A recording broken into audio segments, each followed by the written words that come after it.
I am on my Peloton. This is the first time I've tried to get on the bike, and I don't even know how long because my knees were just a mess. But I want to talk about how this lipedema surgery, this recovery process is impacting my eating disorder recovery. And I know I spoke about it a lot leading up to surgery, and really up until recently, I was feeling very at peace. I was also still very swollen and having pain from the procedures.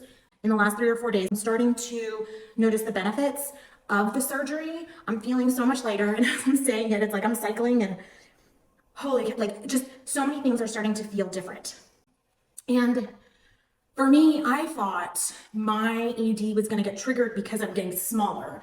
Yes, I'm getting smaller, but what's being triggered now is the fear of putting weight back on in any way that could lead to the progression of lipedema coming back.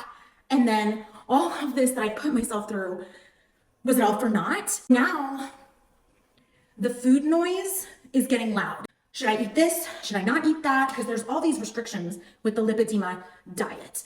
I've been talking to my therapist. I want to talk more to Dr. Aaron about it. I've worked with Montanito and affiliates before, eating disorder organization.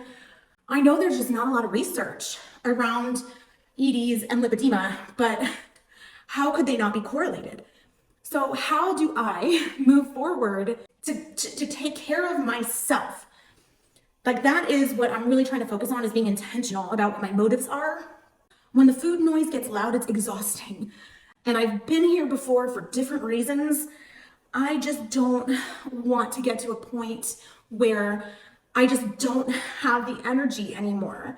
And I give in to the voices, whether it's a F it mentality and I start binging, and I don't know if that'll trigger purging, or just, you know what, I'm tired of this, I'm just gonna cut out X, Y, and Z foods. It's so easy to go down that road. I know, Wegovy and those drugs, if they work for you, it can help reduce that food noise, but it also slows down your appetite, which that in and of itself can be triggering. There's the MRT blood work that I thought about doing, and my primary care physician brought up a really good point after he researched looking into it. It's a blood panel that tests what you specifically get inflamed by with foods that you eat.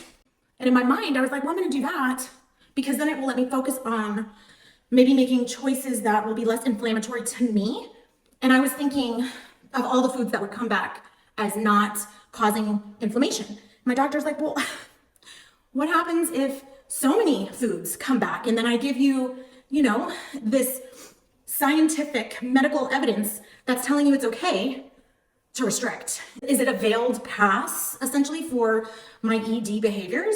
When you have an ED history, it really complicates things. Our society normalizes so many disordered behaviors and thoughts. I know that if I'm experiencing this, so many more of my lippy warriors are too. People that don't even have lipedema, I'm sure, struggle with food noise to some degree. And I just think it's a really good discussion to have. I'm trying not to take away the joy I'm feeling from feeling the benefits of surgery with overthinking all of this food stuff. I'm just trying to be very mindful. So yeah, I just kind of wanted to put this out there because it's been really taking up space in my mind. So yeah, hope you're having a good week.